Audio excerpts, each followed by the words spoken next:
সমগ্ৰ ৰাজ্যবাসীক জনাইছোঁ বিটিআৰ নিৰ্বাচনৰ ফলাফলৰ প্ৰতিটো আপডেট আৰু এই মুহূৰ্তত মেজিক নাম্বাৰ স্পৰ্শ বিপিএফৰ প্ৰথমটো জয় জেমছ বসুমতাৰীৰ। এই মুহূৰ্তৰ খবৰ জনাইছোঁ সমগ্ৰ ৰাজ্যবাসীক মেজিক নাম্বাৰ স্পৰ্শ কৰিলে হাগ্ৰামাৰ বিপিএফে। বিটিআৰ নিৰ্বাচনৰ প্ৰথমটো জয়ৰ খবৰ আহি পৰিছে ৰাজ্যবাসীৰ বাবে। বিপিএফ প্ৰাৰ্থী জেমছ বসুমতাৰীৰ জয়লাভৰ খবৰ আহি পৰিছে। 16 নং নিনিখা পৰিষদীয় সমষ্টিত জয়লাভ জেমছ বসুমতাৰীৰ আৰু ইউপিপিএল বিজেপি প্ৰাৰ্থীক পিছ পেলাই বৃহৎ জয় জেমছ বসুমতাৰীৰ আৰু এই পৰ্যন্ত বিজেপি দলৰ বৃহৎ অগ্ৰগতিৰ খবৰ আহি পৰিছে। আৰু বিটিচি নিৰ্বাচনত 10খন আসনেৰে দ্বিতীয় স্থানত শাসকীয় বিজেপি আৰু 9খন আসনেৰে তৃতীয় স্থানত ইউপিপিএল দল আৰু মেজিক নাম্বাৰ স্পৰ্শ কৰিলে হাগ্ৰামাৰ বিপিএফে। এই মুহূৰ্তৰ খবৰ, ডাঙৰ খবৰ। এবাৰ শেষ হাঁহি মাৰিব কোনে গঠন কৰিব বিটিআৰ চৰকাৰ, তাক লৈ এতিয়া সৰ্বত্ৰে চলিছে এক প্ৰশ্ন। মেজিক নাম্বাৰ স্পৰ্শ কৰিলে হাগ্ৰামাৰ বিপিএফে আৰু 21খন আসনেৰে একক সংখ্যাগৰিষ্ঠৰ দিশে বিপিএফ দল। বিটিআৰ নিৰ্বাচনৰ প্ৰথমটো জয়ৰ খবৰ আহি পৰিছে। খবৰ জনাইছোঁ SB অসম মিডিয়াৰ সমদৰ্শকক। জনাইছোঁ নিৰ্বাচন ফলাফলৰ দ্বিতীয়টো ডাঙৰ আপডেট। 17 নং সুবাইজাৰ পৰিষদীয় সমষ্টিত চতুৰ্থ ৰাউণ্ডৰ ভোট গণনা ইতিমধ্যে সমাপ্ত হৈছে আৰু এই ৰাউণ্ডত বিপিএফৰ ধীৰাজ বৰগোহাঞিয়ে লাভ কৰিছে 13,229টা ভোট। এই মুহূৰ্তৰ খবৰ জনাইছোঁ সমদৰ্শকক। ইউপিপিএলৰ ফণীন বৰুৱাই লাভ কৰিছে 11,453টা ভোট আৰু বিপিএফৰ প্ৰাৰ্থী প্ৰভাত বসুমতাৰীয়ে লাভ কৰিছে 6,569টা ভোট আৰু কংগ্ৰেছৰ বিনিময় বসুমতাৰীয়ে লাভ কৰিছে 260টা ভোট। আৰু 17 নং সুবাইজাৰ পৰিষদীয় সমষ্টিত চতুৰ্থ ৰাউণ্ডৰ ভোট গণনা ইতিমধ্যে সমাপ্ত হৈছে আৰু ইউপিপিএলৰ ফণীন বৰুৱাই লাভ কৰিছে 11,453টা ভোট আৰু বিপিএফৰ প্ৰাৰ্থী প্ৰভাত বসুমতাৰীয়ে লাভ কৰিছে 6,569টা ভোট আৰু ইয়াৰ সমান্তৰালকৈ কংগ্ৰেছৰ বিনিময় বসুমতাৰীয়ে লাভ কৰিছে 2,060টা ভোট আৰু 17 নং সুবাইজাৰ পৰিষদীয় সমষ্টিত চতুৰ্থ ৰাউণ্ডৰ ভোট গণনা। আহিছোঁ আৰু এটি খবৰৰ মাজলৈ। বিটিচিত হাগ্ৰামাৰ হাঁহি, বিটিআৰত শেষ হাঁহি মৰাৰ দিশে এইবাৰ বিপিএফ দল। প্ৰতিটো সমষ্টিতে অভূতপূৰ্ব সঁহাৰি লাভ কৰিছে বিপিএফে। একক সংখ্যাগৰিষ্ঠতা লাভ কৰাটো প্ৰায় নিশ্চিত হৈ পৰিছে আৰু পঞ্চমটো ৰাউণ্ডলৈ 25খন আসনেৰে মেজিক নাম্বাৰত বিপিএফ। এই মুহূৰ্তৰ খবৰ জনাইছোঁ, ডাঙৰ খবৰ। বিপিএফৰ পাছতে আছে শাসকীয় বিজেপি। কোকৰাঝাৰ সমষ্টিত বিপিএফ দলৰ বৃহৎ অগ্ৰগতি আৰু সময় বাগৰাৰ লগে লগে কিং মেকাৰ হোৱাটো নিশ্চিত হৈ পৰিছে বিজেপি দল। আৰু হাগ্ৰামাৰ যাদু থানবান কংগ্ৰেছ ৰাইজৰ দল AJP আৰু দ্বিতীয় স্থানত 9খন আসনেৰে অগ্ৰগতি বিজেপিৰ। তৃতীয় স্থানত 6খন আসনতে থমকিছে প্ৰমোদ বড়োৰ ইউপিপিএল আৰু দেৱৰগাঁৱত হাগ্ৰামা মহিলাৰ বৃহৎ অগ্ৰগতিৰ খবৰ ইতিমধ্যে আহি পৰিছে। খাম্ফা বৰগোহাঞিক পিছ পেলাই বিপিএফৰ অগ্ৰগতি আৰু বিটিচিত শেষ হাঁহি মৰাৰ দিশে এইবাৰ বিপিএফ প্ৰতিটো সমষ্টিতেই অভূতপূৰ্ব সঁহাৰি লাভ কৰিছে আৰু একক সংখ্যাগৰিষ্ঠতা লাভ কৰাটো প্ৰায় নিশ্চিত হৈ পৰিছে। বিটিচিত শেষ হাঁহি মৰাৰ দিশে এইবাৰ বিপিএফ দল। আহিছোঁ পৰৱৰ্তী খবৰৰ মাজলৈ। নিৰ্বাচনৰ আৰু এটি ডাঙৰ আপডেট। ইতিমধ্যে ৰাজ্যবাসীয়ে গম পাইছে যে বিটিআৰত কোনে চৰকাৰ গঠন কৰিবলৈ গৈ আছে। হাগ্ৰামাৰ হাতলৈ যাব নেকি বিটিচিৰ বাঘৰজী, তাক লৈ এতিয়া প্ৰশ্ন উত্থাপিত হৈছে। নিৰংকুশ সংখ্যাগৰিষ্ঠতা অৰ্জনৰ দিশে বিপিএফ আৰু 21খন আসনত অগ্ৰগতি বিপিএফৰ।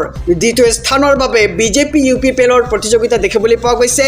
কংগ্ৰেছ ৰাইজৰ দল AJPয়ে নাপালে এখনো আসন আৰু হাগ্ৰামাৰ হাতলৈ যাব নেকি বিটিচিৰ বাঘৰজী।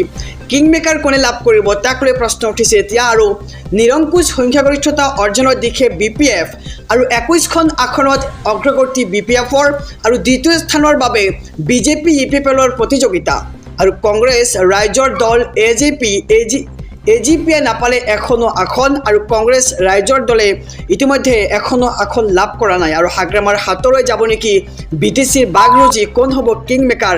এই মুহূৰ্তত সকলো প্ৰশ্ন উত্থাপিত হৈছে। বিটিআৰত এইবাৰ কাৰ চৰকাৰ আৰু কোন হ'ব কিং মেকাৰ, ইয়াক লৈ এতিয়া সৰ্বত্ৰে চলিছে চৰ্চা। এই মুহূৰ্তৰ শেহতীয়া খবৰ আহি পৰিছে সমগ্ৰ ৰাজ্যবাসীৰ বাবে। জনাইছোঁ খবৰ, বিটিআৰত কিং মেকাৰ হ'ব নেকি বিজেপি, তাক লৈ এতিয়া প্ৰশ্ন উত্থাপিত হৈছে। 11খন আসনত আগবাঢ়ি আছে বিজেপি আৰু এই মুহূৰ্তলৈকে 19খন আসনত বিপিএফৰ অগ্ৰগতিৰ খবৰ আহি পৰিছে আৰু 9খন আসনত অগ্ৰগতি হৈছে ইউপিপিএলৰ আৰু ধূলিসাৎ হৈ পৰিছে কংগ্ৰেছ। গৌৰৱ গগৈৰ কংগ্ৰেছ হৈ পৰিছে ধূলিত UPPL আৰু BPFৰ মাজত হ'ব পাৰে কিং মেকাৰ। এই মুহূৰ্তৰ খবৰ জনাইছোঁ সমগ্ৰ ৰাজ্যবাসীক BTRত কিং মেকাৰ হ'ব নেকি বিজেপি, তাক লৈ এতিয়া সৰ্বত্ৰে প্ৰশ্ন উত্থাপিত হৈছে, কিয়নো 11খন আসনত আগবাঢ়ি আছে বিজেপি। আৰু এই মুহূৰ্তৰ খবৰ জনাইছোঁ আমাৰ সমূহ দৰ্শকক। আজি BTC নিৰ্বাচনৰ ফলাফলৰ দিন আৰু আজিৰ দিনটোতে সমগ্ৰ ৰাজ্যবাসীয়ে বাট চাই আছে যে কোনটো দলে গঠন কৰিব BTR চৰকাৰ। এই মুহূৰ্তত শেহতীয়া খবৰ আহি পৰিছে, জনাইছোঁ সমূহ দৰ্শকক BTRত এইবাৰ কাৰ চৰকাৰ, তাক লৈ এতিয়া ডাঙৰ প্ৰশ্ন উঠিছে। বিজেপি আগবাঢ়ি আছে 11খন আসনত আৰু এতিয়ালৈকে যি খবৰ আহিছে, খবৰত আমি লাভ কৰিছোঁ যে বিজেপি আগবাঢ়ি আছে 11খন আসনত আৰু চালাকাটি সমষ্টিত BPFৰ দেৰত হাছাদ বসুমতাৰীৰ অগ্ৰগতিৰ খবৰ আহি পৰিছে আৰু UPPLৰ লৰেন্স ইছলাৰীতকৈ আগবাঢ়ি আছে বসুমতাৰী আৰু 1500 ভোটত আগবাঢ়ি আছে দেৰত হাছাদ। আৰু ইপিনে কোকৰাঝাৰ গোসাইগাঁৱৰ 5 পৰিষদীয় সমষ্টিৰ ফলাফল আপডেট আহি পৰিছে ইতিমধ্যে আৰু খৰাইবিল সমষ্টিত BPFৰ অগ্ৰগতিৰ খবৰ আহি পৰিছে। কচুগাঁও সমষ্টিত BPFৰ অগ্ৰগতিৰ খবৰ আহি পৰিছে আৰু জমদুৱাৰ সমষ্টিত BPFৰ অগ্ৰগতি দেখিবলৈ পোৱা গৈছে।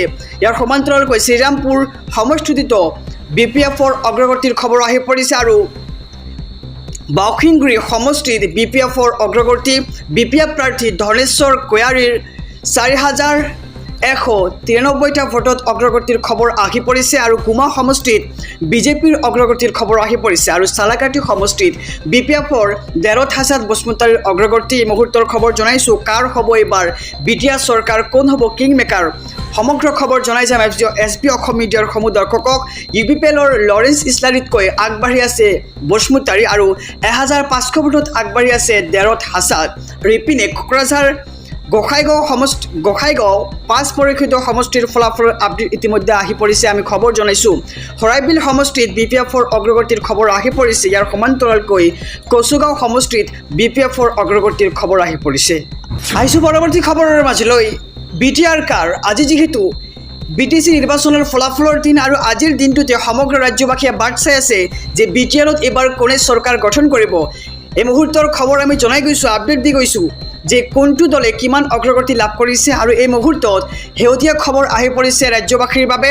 খাম্ফা বৰগোহাঞিয়ে উফুৰাব নেকি হাগ্ৰামাৰ আসন, তাক লৈ এতিয়া প্ৰশ্ন উত্থাপিত হৈছে।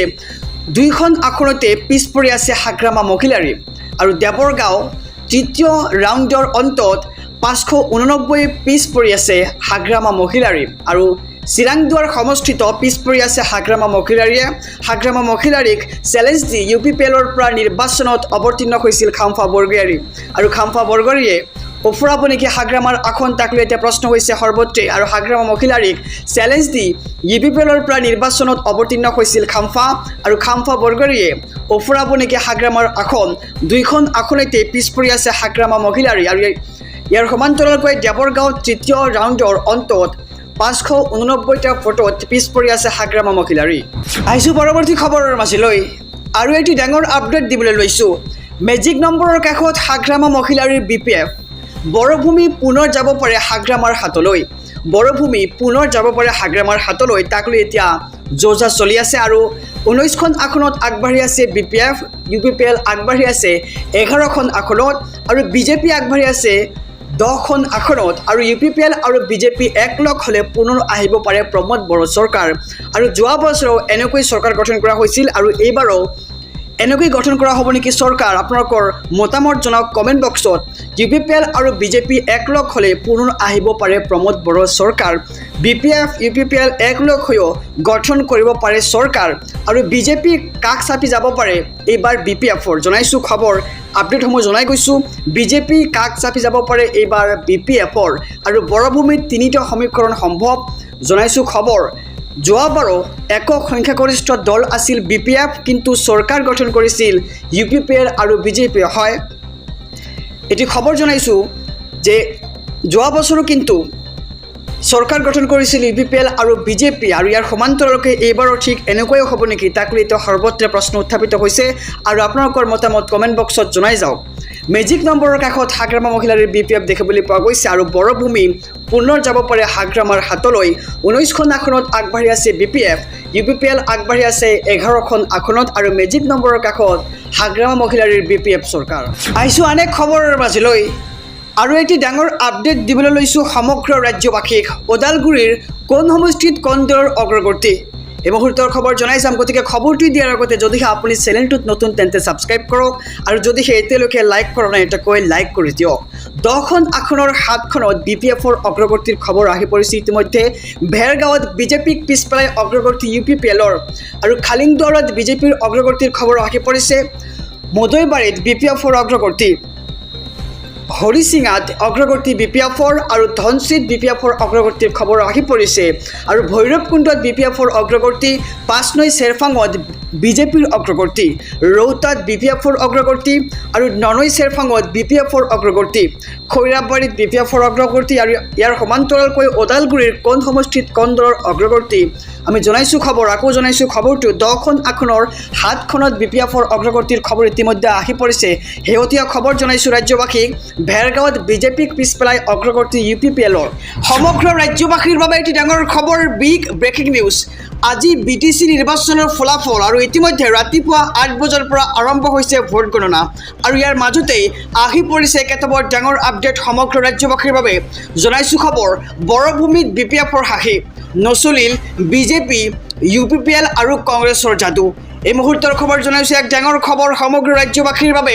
বৰভূমিত BPFৰ হাঁহি দেখিবলৈ পোৱা গৈছে, নচলিল বিজেপি UPPL আৰু কংগ্ৰেছৰ যাদু। বিজেপি UPPLক পিছ পেলাই BPFৰ অগ্ৰগতি দেখিবলৈ পোৱা গৈছে আৰু বৰ্তমানলৈ 9খনকৈ আসনত বিজেপি আৰু 10খনত UPPLৰ অগ্ৰগতি দেখিবলৈ পোৱা গৈছে আৰু 20খনকৈ আসনত আগবাঢ়ি আছে BPF আৰু দতমাত আগবাঢ়ি আছে বিজেপি আৰু ইয়াৰ সমান্তৰালকৈ বৰ্তমানলৈ ওদালগুৰিত BPFৰ অগ্ৰগতি বুলি আমি খবৰ লাভ কৰিছোঁ আৰু কোকৰাঝাৰৰ চালাকাটি সমষ্টিত UPPLৰ অগ্ৰগতি আৰু ইয়াৰ সমান্তৰালকৈ তামোলপুৰতো UPPLৰ অগ্ৰগতিৰ খবৰ আহি পৰিছে আৰু বৰভূমিত BPFৰ হাঁহি দেখিবলৈ পোৱা গৈছে। ডাঙৰ খবৰ, বিগ আপডেট জনাইছোঁ। এই মুহূৰ্তৰ খবৰ জনাইছোঁ এইবাৰ বৰভূমিত BPFৰ হাঁহি দেখিবলৈ পোৱা গৈছে।